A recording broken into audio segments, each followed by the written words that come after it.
Hi everyone, this is audap. Let's continue our game of Umineko When They Cry on PC, or When They Cry question marks on PC.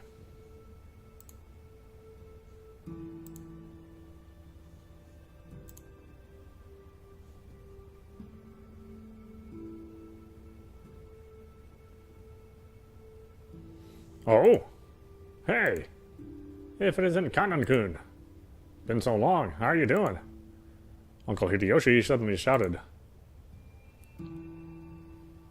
In the direction he was waving was a slender boy. Meeting him right after a huge man like Goro probably emphasized his small stature. The boy was in the middle of transporting piled-up gardening tools and the like in a wheelbarrow. When he realized he was being called to stop, he set down the wheelbarrow, took his hat off, and bowed his head. Good afternoon. I figured he was probably younger than me, and I realized by the general atmosphere surrounding him that he was another servant. He greeted us in response to Uncle Hideyoshi's call, but he seemed like he might be pretty unsociable most of the time. It was a greeting that lacked feeling. When Goto-san noticed that our interest had shifted towards him, he went to the boy's side and introduced him to us. Battler-sama, allow me to introduce you. This is one of the servants of the Ishinomiya head household.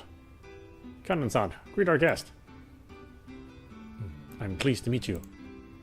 I am the servant, Kanan. Yep, my first impression wasn't wrong. He seemed to be unsociable, or at least not so good at talking, compared to Goto-san, who was extraordinarily polished as a servant. You couldn't help but feel an inexperience typical of his age. When Goto-san urged him to, in a whisper, to give a bit more of an introduction, the boy named Kanan only cast his eyes downward. Kanan-san, could you perhaps give them a little more of a greeting? No. Because we are furniture. He didn't seem to be refusing to greet us out of spite. Rather, he seemed to have fallen silent because he didn't know what else to say to us in greeting. Well, Kanan-kun's shy and doesn't tend to talk much. He might not be that sociable, but deep down, he's a really good person. Don't get him wrong. You've been working here for 3 years, haven't you? Pretty sure you started a year before Goto-san, right? Even though he wasn't exactly giving a terrible first impression, Jessica hurriedly backed him up. I see. Apparently his unsocial nature causes him trouble a lot. Okay then, nice to meet you. I'm Butler. I'm 18. How old are you? He fell silent, as though wondering whether or not it was a question he'd have to answer. But here again, Jessica plowed ahead. If I remember correctly, Kanan's 2 years younger than us, so 16, right? Yes, that is correct. It looked like he would prefer not to tell us his age given the choice. That was probably because he thought we'd look down on him for it. I remember that when I was around his age. I hated being asked how old I was by adults. I see. 16, huh? That's got to be a delicate time. Which means I'll probably ask something I shouldn't have. I'm glad you're about our age. Just be cool and call me Battler. And I'll call you Kanan. Thank you very much. But the sentiment alone is sufficient, Battler-sama. Jessica looked panicky for some reason. She seemed to think my impression of Kanan was getting worse because of his refusal. Well, as a girl, Jessica probably couldn't understand the fretful male heart at his age. As his elder, even just by 2 years, I took it upon myself to be understanding of that. Kanan-san, could you perhaps be a little more courteous? A smiling face is also part of a servant's duty. My apologies. I shall make an effort. Oh. Goto-san, Kanan-kun is trying his best, yes? It looked like he was often warned about being unsociable. And apparently he hadn't improved one bit. Goto-san kept his business smile, but let a small sigh of resignation escape. Well then, I still have work to do. If you'll excuse me. It looked like Kanan himself was uncomfortable with remaining silent here any longer. After another perfunctory bow, he turned around and started pushing the wheelbarrow again. Just then, the wheelbarrow suddenly wobbled and fell, scattering the load. I guess the wheelbarrow's single wheel got caught on a pebble and lost its balance. What do you think you're doing? Now, clean it up, quickly. Goto-san urged him to hurry in a quiet voice, as though hinting that it was shameful for a servant to appear clumsy in front of guests. Kanekun wordlessly reloaded the wheelbarrow with the fallen objects as if to say he understood quite well without being told. He seemed to be fine with the light-looking gardening tools and shovels and such, but he looked like he was having trouble getting his arms around and lifting up some sacks of fertilizer. Are you okay? You're so careless. Here. Milady, you will dirty your garments. Please leave this to us. With a smooth motion, Goto-san took the shovel that Jessica had picked up. Behind him, Kanekun was having trouble with the sacks of fertilizer. You'll dirty your garments? Don't worry, the ones I'm wearing aren't that expensive. Besides, I hate guys who just sit there and make the waitress pick up the fork they dropped at a restaurant. I lifted up the other bags that had fallen. Of course, they weren't light, but for me, it was a piece of cake. Kanekun looked at me surprised. It was the face of someone who would have never expected to receive help from a guest. Butler-sama, don't worry about it. I will take care of everything, so... don't you worry. I may not look it, but I've got it where it counts. Since Kanekun looked like he hadn't yet gone through his growth spurt, he was stuck with a sort of weak body. This kind of weight might have been too much for him. It's quite heavy. It's natural that it would be difficult for you. Don't worry about it, Kanekun. Okay, my time to shine. This makes up for the boat stuff from before, right? Huh. As if this could make it for freaking out like that. Later, I'll tell you about it too, Kanekun. Battler was totally hilarious. Gonna fall. As they did this, I piled up the stuff back onto the wheelbarrow. I beg your forgiveness for letting you witness such unsightliness. Come now, that's quite enough. Please go. Letting the guests who were supposed to feel welcome see such a disgraceful thing must have been hideously embarrassing for a servant. Pressed by Goto to hurry up and go, Kanekun left. You're too harsh on him, Goto-san. Shouldn't you have helped him instead of being a bully? That was wrong of me. I deeply implore your forgiveness. Without even a twitch in his smile, Goto-san apologized elegantly. Kanekun has a ton of things he's good at, too. It's just that being young works against him all the time. It's quite a shame. Well, it's a prickly age. Let's just leave him be. After all, closed-mouthed servants are the best kind. Isn't that right, Akumasawa-san? Rudolph-sama, you truly are harsh. There's no servant as silent as me, of course. Everyone smiled wryly at that obvious lie. Even she herself wouldn't believe that, not in her wildest dreams. So, she must have said it to lighten the mood. Yeah, that's the kind of character Kumasama-bachan used to be. The once stiff atmosphere had cleared up at once thanks to her cheerful smile. I'd like to set down our luggage soon. Goto-san, what rooms are we all going to take? It shall be the same ones as the previous year. Allow me to guide you. Please, this way. We headed towards a trim, elegantly simple guest house. This was going to be our temporary quarters for the night.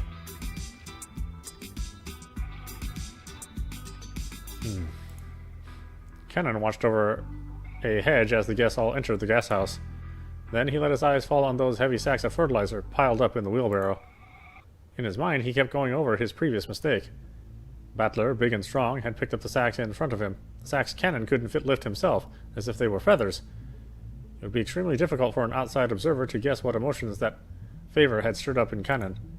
But as far as you could tell by watching him hang his head, there was something that he just couldn't let go of. Muttered words escaped his lips. But those words he murmured were soft, so that they didn't reach even his own ears. Even I. Kennen hung his head, slightly biting his lower lip.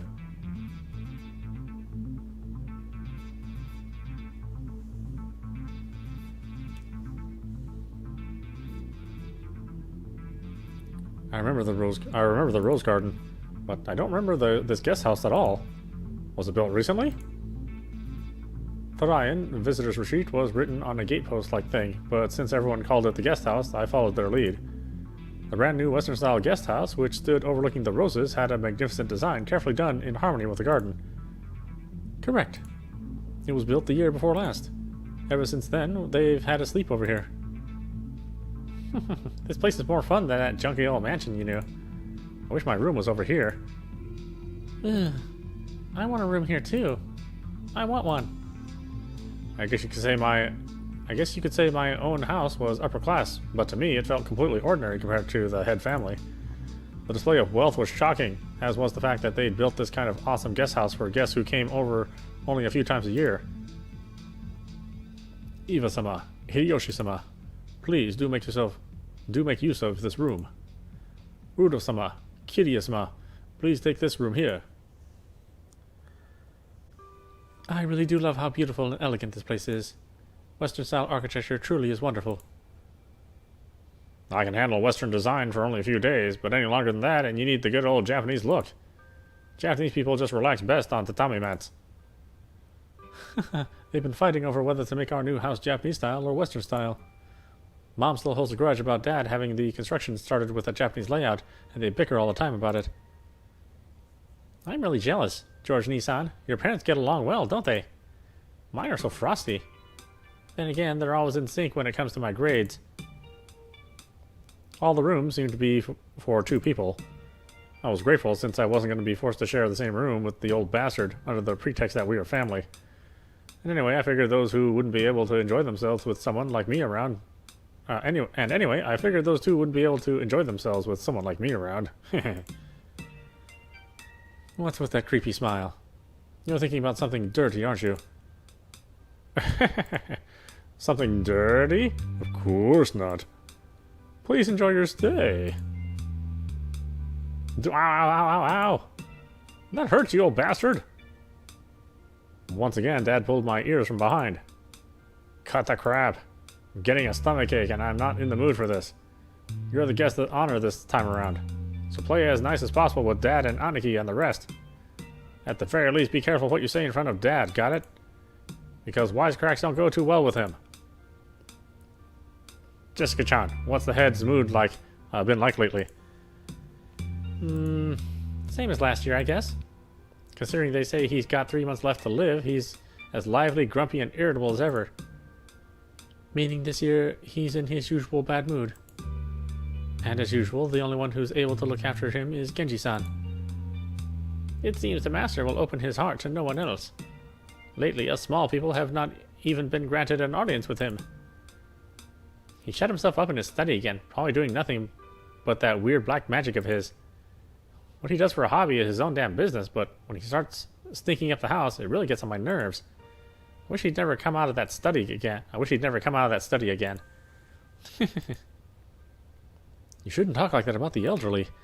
We're all indebted to him since he rebuilt the Ishinomiya family. We should be more grateful.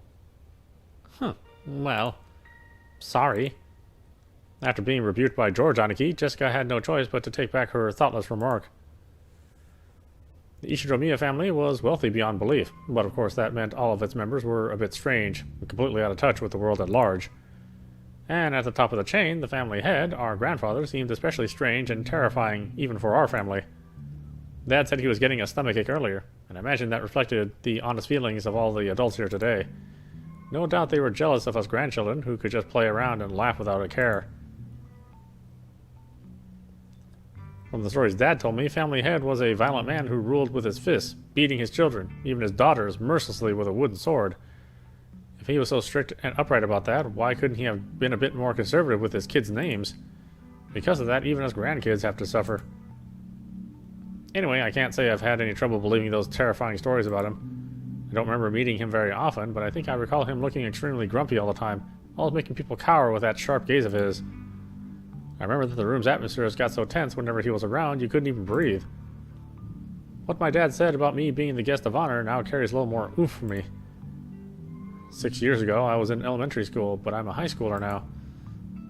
If I act up, things could get serious. Scary.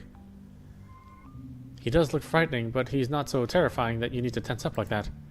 Nothing of what he says is truly unreasonable. He may be clumsy at talking, but he's a very logical person. But George Nissan, you've been the family darling since forever because of your awesome grades, right? Grandfather treats us completely different. I even got slapped with a wooden sword. On my ass. My ass. on my maidenly innocent ass. Well, you're the heiress of the head family, Jessica-chan. Grandfather's giving you special attention. You've got to realize that his strictness reflects his high hopes for you. Oh, come on. Seriously? I can just turn this succession over to you, George Nissan. It's a bit of a heavy burden for me to carry. I think I already said it before, but Jessica is the girl heir of the head family. We're only cousins in branch families, so she probably feels a totally different sort of pressure than we do. Jessica Oni-chan? Is that heavy? If I help hold it, will it get lighter? Thanks. It's okay. I'm not going to push it on you, Maria. I'm going to bear this cross until my grave. Don't worry. She was grateful for Maria's innocent concern, but Jessica's face still seemed to contain some of the uneasiness she felt towards the future. Maybe we were in the same boat. Any high schooler with exams approaching would have trouble hiding their anxiety for the future. Maria, come here. You and I will be in this room. Batlakun, I heard you're going to be with me in this room here. Oh? Now there's a surprise. It's bigger than our parents' room, dang. Well, I figured we cousins would all want to hang out together, so I told them to get a bigger room ready. I'd like it here more too. I'd rather be here than with Mama. Oh, you like it better here too, Maria? Okay, this room is George's and mine, but we'll give you special permission to come in. Better keep it a secret from your mom, okay? It's a secret. Aunt Rosa was right behind us, but Maria still answered, striking the air with her fists clenched tight. After setting down their luggage in their rooms, our parents had gathered again in the corridor. Hey, what are your brats planning to do? Are you cousins going to stay here and chat? It seemed they were heading to the mansion to announce their arrival. Normally, they would make us follow them and greet everyone together. But if that had been the case, Dad would have just told us to come, and that'd be the end of it. He's saying it's okay if we don't come, so what'll we do? Well, it's going to be lunchtime before long anyway. Better let the kids unwind here.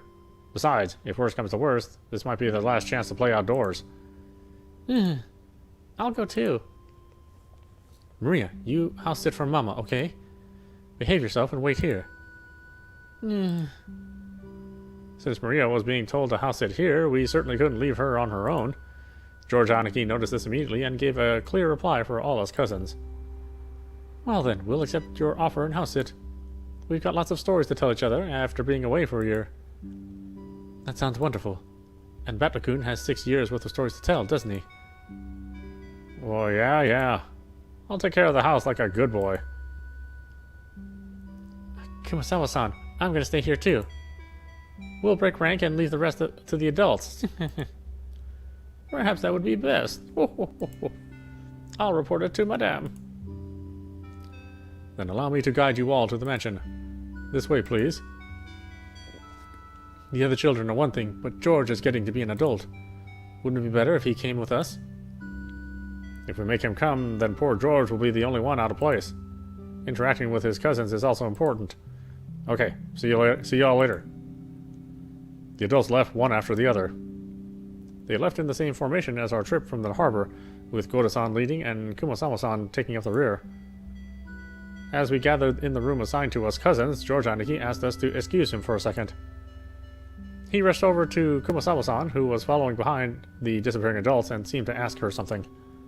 He soon finished his business and came back. What's up, Aniki? Nah, nothing. I just want to ask her something. Tell me too.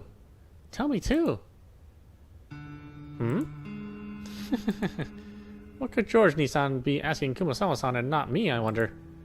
I don't have a clue. No, it's a misunderstanding. Not that I know what you're misunderstanding. Aniki was getting pretty tongue-tied. It was almost as though he felt guilty about something, and Jessica knew exactly what he was worried about. At any rate, it's no fun if Jessica gets to know about it and not me. Hey, Maria, it looks like we're the only two out of the loop, right? Don't you want to know what they're talking about? We want to know too. I fooled around while the eating together with Maria. No, I'm telling you, it's no big deal. Liar. I'm surprised you'd tell such a terrible lie, Aniki. Confess. Maria, you tickle his right side and I'll tickle his left. I got his right side. Battler's got his left. Wait a second. Wait, you two. Stop! Maria and I played around, chasing George Aniki as he tried to escape, rolling on the bed. I realize high schoolers aren't supposed to bounce around like kittens, but I still miss this kind of fun. Warm, cozy kind of fun. George Nisan, what were you asking Kuwasawa-san? Well, I've got a good guess. It's been a year since the last time he visited the head family. Who knows what servants might have come and gone during that time. Either way, it looks like he'd like to go and say hi. Say hi? I want to say hi too. What the hell? There's nothing to feel guilty about, Aniki. I'm not buying it. Maria, don't be so fooled. Aniki's still hiding something. More torture. Stop it, seriously. Maria-chan, you too, stop already.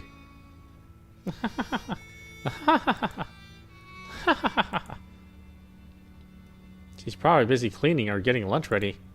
Don't worry, she'll drop by to say hi sooner or later. Heh, I bet you'd rather be welcomed in by Shannon instead of that nosy Goda. Shannon? Shannon. Ah. Yeah, I remember a girl with that name. Is she still a servant? How's she doing?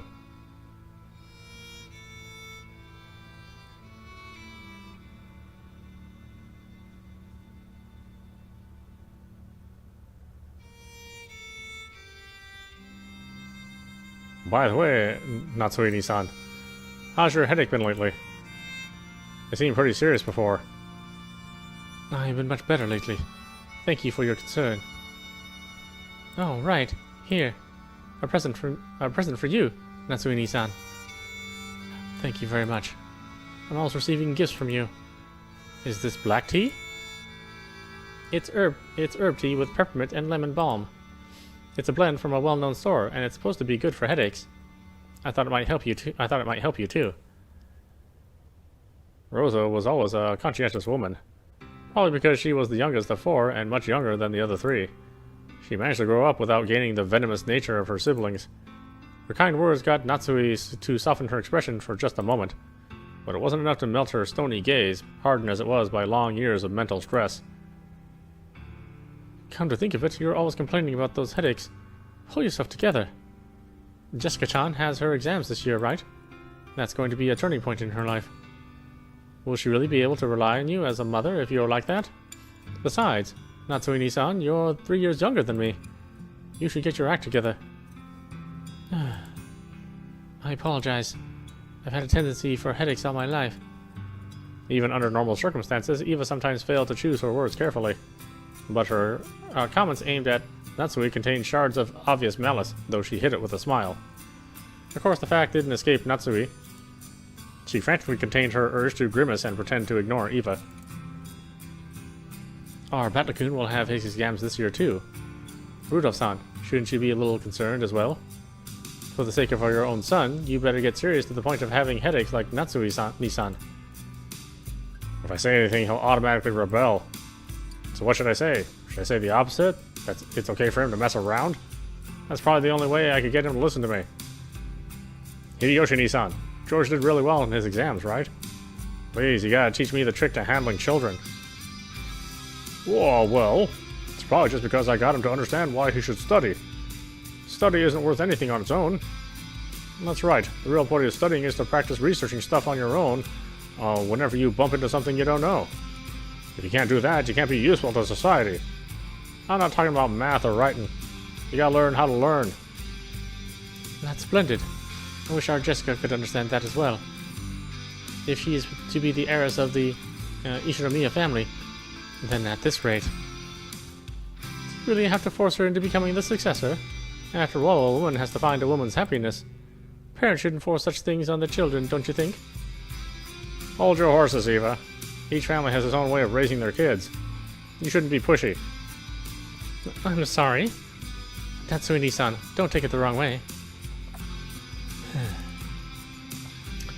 Though the light shining in through the windows was quite warm despite the cloudy weather, there was a dark mood about the room, which was probably causing headaches for more than just Natsui. As if to sweep away that mood, Kairi brightly made a suggestion to all present. Still, this black tea has a really lovely aroma. Let's drink it right away. In Japan, surely you couldn't find something like Beebal's black tea anywhere but Ginza, right? I see you know a lot about it, Kairi and Nissan. I guess it was worth going to the trouble of buying it. Kairi and Rosa stood up from their seats and made as if to prepare the black tea. But Natsui forestalled them. I thank you both, but we can try that later. One of our people will soon be coming to bring some tea, so please relax. Leave it for later, you two. Let's enjoy our welcome drink. Rudolph gave a subtle signal with his eyes for them to sit down again. Kairi and Rosa understood instantly and immediately returned to their seats. The initial greeting of the guests was complete, so it was time for them to be served some tea. It was embarrassing for the host that the tea was late, especially now that the guests were talking about making tea themselves. Natsui bit her lower lip, frustrated by the ineptitude of the servants who were late bringing in the tea. Seeing her face, Eva immediately started to giggle. Of course, Shannon had no way of knowing what was taking place in the parlor. She came pushing a serving cart piled with teacups. For no apparent reason, Natsui gave her a pained look, and Shannon couldn't help but flinch without knowing what she had done wrong. Excuse me. Your tea is ready. No, Shannon-chan, it's been a while. You keep getting prettier every time I see you. Oh, thanks. Save the chatting for after you set the table. The tea will get cold. I apologize, madam. She apologized like a small frightened animal, bumped against the serving cart, and made a jarring racket as she dropped several teaspoons. Her clumsiness made Natsui's expression turn even darker, which made Shannon quail even more. Come on, Natsui-san. There's nothing wrong with her exchanging a few words in greeting. The tea must be plenty cold already, considering how long we've been kept waiting. There's no need to worry. It's not cold yet. Shannon, finish setting the table, quickly. I'm sorry, madam. Natsui's irritation was obvious by now. The ineptitude that delayed the tea, the clumsiness of the servant, everything pointed to the incompetence of Natsui's everyday leadership, making her lose face.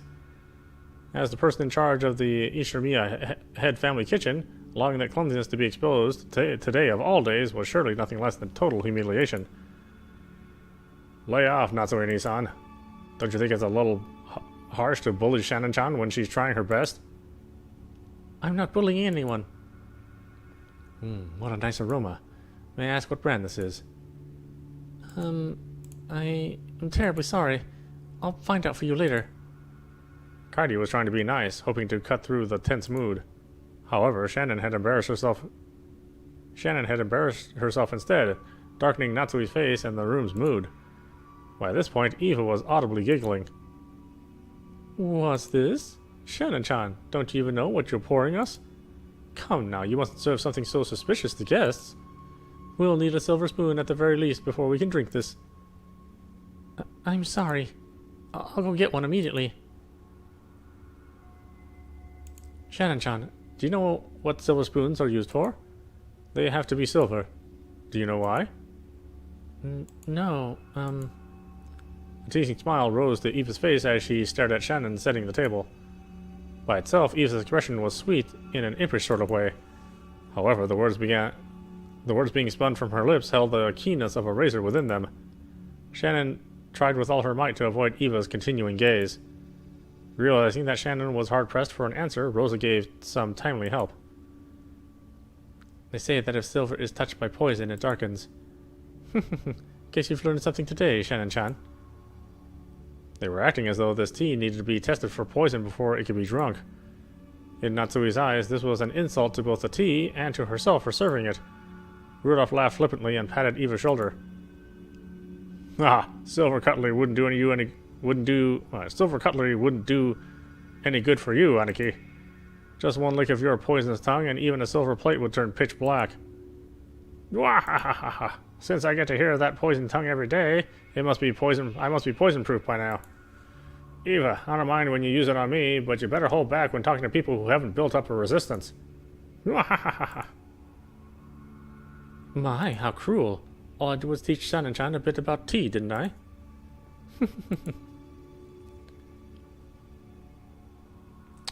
Everyone followed the lead set by Hideyoshi's horse laugh and chuckled, though not easily. Only Natsui didn't join in, but for the time being, the conversation inside the parlor could now be mistaken for a lively and friendly chat. As Shannon finally finished setting the tea table and tried to leave, Kairi apologized to her in a low voice for not being able to help. Shannon gave a light bow and made a hasty retreat. Shannon cast her eyes downwards as she pushed the cart down the corridor. Anyone seeing the pitiful way she looked might easily conclude that she'd been bullied in some way. Don't be sad. You didn't do anything wrong, Nissan. You were watching? That is my rule. Madame and Eva-sama can go to hell. But the worst coward is that guy. Cannon glared hatefully in the opposite direction of the parlor. The preparation for the tea had been delayed by some trifling problems in the kitchen. These problems were not Shannon's fault. In fact, it had been Goda's mistake. After all, there was no way a show-off like Goda would give up a flashy job like bringing in tea when the guests arrived. He had ended up wasting time preparing the tea once again. So when he realized he wouldn't be able to score any points for his job, he pushed the task of setting the table on Shannon, who happened to be passing by. You might call it a clever move on his part, but there could be no doubt that it was a cowardly one. It's okay, Cannon-kun. Thanks. I'm not bothered by it at all. Cannon's silence vividly expressed the distance between Shannon's words and how she actually felt. Thank you. Even if you're the only one who understands, I feel a bit better. You keep your feelings too bottled up, Nissan. You should be less hard on yourself for once. Yeah, thanks. Suddenly, they both felt someone's presence and whirled around. A middle-aged man stood there. It was Genji, the head servant. What are you doing there? Shannon, hurry, back to the kitchen. Yes, if you'll excuse me. Shannon humbly obeyed and promptly made to push the cart and leave. However, Cannon appealed to Genji in silence, bearing something in his eyes that he could not express in words. What is it? Did something happen? Shannon didn't do anything wrong, but even so, they... Stop it, Cannon-kun. Please excuse me. I'll return to work immediately. Cannon-kun, you should go back to your post, too. Please. If you say so, Nissan.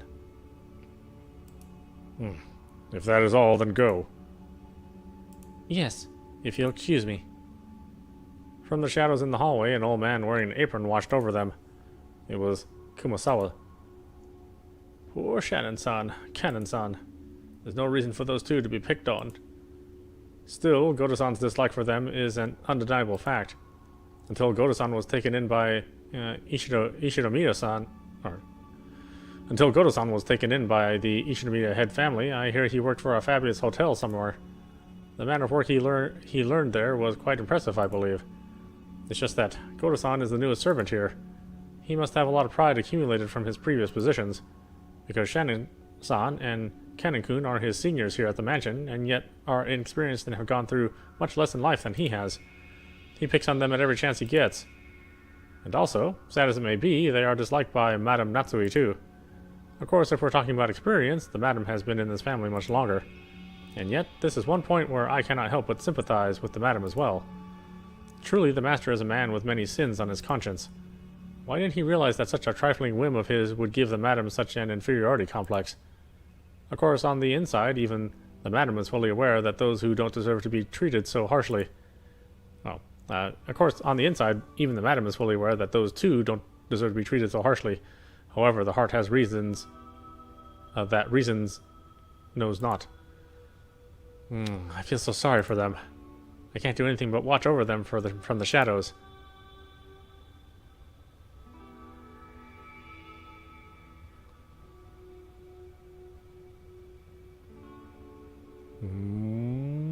Ding dong. It's either midnight or noon. Must be midnight.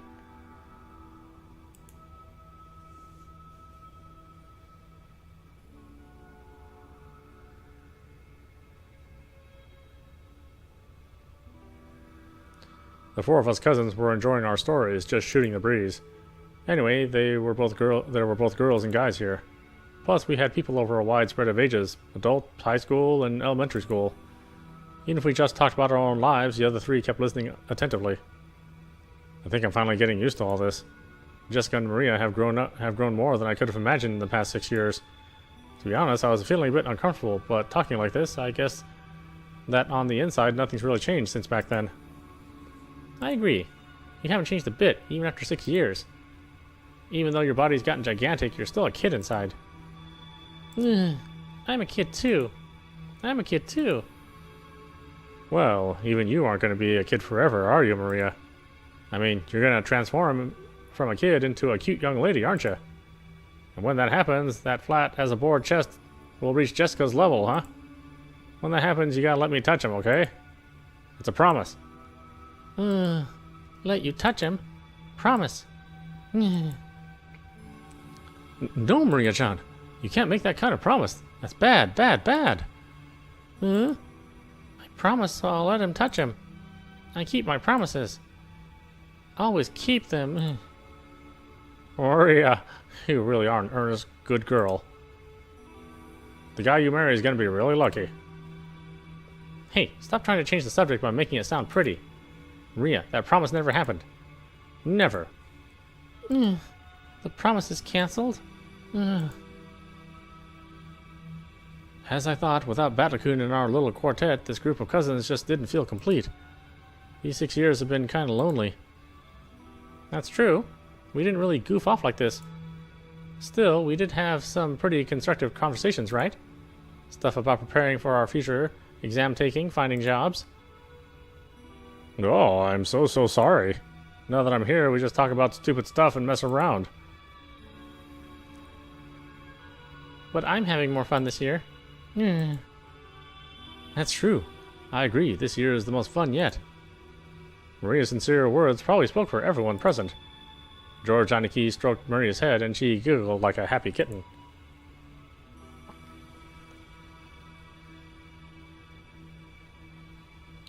Pardon me, your meal is ready. A timid knocking sound and the equally timid voice of a young woman came through the door. Oh, well, young woman, whoops. Jessica answered brightly. Shannon, come in. You remember Butler, right? Jessica stood up from the bed and opened the door. There stood a servant girl who must have been about our age. It's been quite some time since we last met, Butler-sama. It's nice to see you after 6 years. It's me, Shannon. Trembling a little as she noticed me, she bowed deeply. Jessica had me surprised, but look at you, Shannon-chan. You've turned into a total beauty too, haven't you? You're too kind. Still, the food on this island must be really nutritional, huh? What are you eating, and how are you training to get boobs that big? I guess I'll have to feel them a bit and see whether yours or Jessica's are bigger, okay? With both hands poised and slobber dribbling from my mouth, I closed in. For the sake of justice and my personal honor, I'd like to point out that I don't suffer from some strange disease that makes my lymph nodes itch until I scratch my neck open, which can only be prevented by fondling breasts. This is just a battler-style method of communication. If I slowly close in on her like this, odds are 8 or 9 out of 10 that I get slapped or clobbered, right? So, I can use this Battler-sama original technique to spark a gag like that and break the ice. Well, that also means I really do get to touch them on that 1 in 10 chance, though, right? Yeah. Like that ever happened. At that point, my hands were less than a centimeter away from Shannon-chan's boobs, but the counter-strike had yet to come. She blushed and lowered her head in embarrassment when she realized what was going on, but she just stood there with both hands politely joined in front of her, not even trying to resist or cover her breasts. Hey, I wasn't planning on this. Please, hit me now, or I'm seriously gonna... Which is why I was glad that Jessica chose that time to drive her elbow into the back of my head. Ooh, yeah! Ow! Thank you so much, Jessica. Why the hell are you thanking me? Huh? Seriously, my bad, Shannon-chan. I almost got overwhelmed by your hypnotic chest. More importantly, anyone who gets that close has got to be a molester. You gotta fight back when people do that. But you are an important guest, Butler-sama. Now look here. A pervert's a pervert whether he's a guest or not. A girl's chest has got an air defense identification range of about 10 centimeters or so. Once someone trespasses within 2 centimeters, that's already an invasion of airspace. So you'd better scramble the jets immediately and give him an instant slap. I couldn't do such a thing. Because we are, furniture. Of course, she didn't want her breast touched, but if a guest so desired, she was prepared to sacrifice herself to suit their wants. A girl like this needs some urgent protection. To think such devoted girls still exist in this era. It's enough to make a man dizzy. But no. No! I'm coming at you with a perverted face again. Knock me down. Look out. Pervert on the loose. This gag can't end until you deliver the punchline, so slap me. Please. Hit me. I cannot fulfill your request, because I'm furniture. But if it were an order, I'd obey you, because that is my duty. Then I'll make it an order. The next time Battler-kun tries to touch your breast, counterattack with a slap. Got it? Yes, as you wish. From now on, that's what I'll do. Please understand, Battler-sama. Shannon-chan announced this while bowing elegantly to me. Her expression was radiant. I gave her a thumbs up to show her I was fine with that. 6 years ago, you might have been mistaken for a servant's daughter who lent a hand at your parents' work. But now you're a full-fledged adult servant. How long have you been working here? Well, I've had the pleasure of serving this household for about 10 years. The kanji for her name is read as Shannon. Now here's another name that's far from typical for a Japanese person. Back in the day, I was a kid myself, so I accepted her name without paying much attention. Thinking about it now, though, her name is pretty unusual, even though she's not a member of the Ishitomiya family. Maybe it's like a servant's professional name or something. If so, that might explain why her name's so similar to Kennen-kun, that kid I met earlier in the Rose Garden. She's a long-term servant who's served here since she was 6 years old. Her appearance has changed so much I couldn't match her to the person of my memories, but we both knew each other 6 years ago. That shy part of her had always been there, but she did seem to have developed the allure you'd expect of a girl her age. Especially at her breasts, yes. That kid we met earlier, Kennen-kun, is her little brother. He's not exactly my little brother. Still, he loves me like a big sister. He didn't cause you any trouble, did he? He's the same as always. If only he were just a bit more sociable. I apologize if he's caused you any trouble. Nah, he didn't cause any trouble at all. As a fellow man, I understand how moody you can get at that age.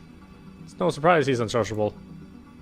I get called that all the time, too. I get called unsociable. Just like Kennen. You aren't unsociable at all, Maria-sama. Wanted to be like him? You said that the meal was ready, right? Yes. I'm sorry. Your meal has been fully prepared, so please allow me to guide you all to the mansion. Shannon bowed again formally and returned to her duty mode.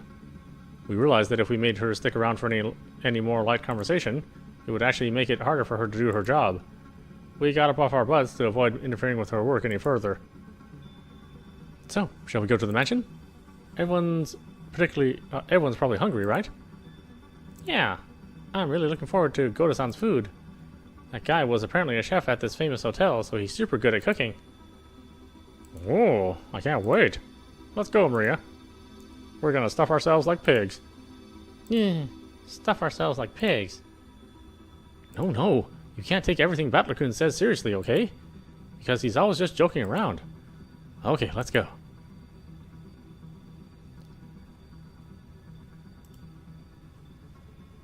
Okay, why don't we stop it there? This is audap. You've been watching Umineko When They Cry question arcs on PC. Anyway, I hope you enjoyed watching. I will see you at the next stream.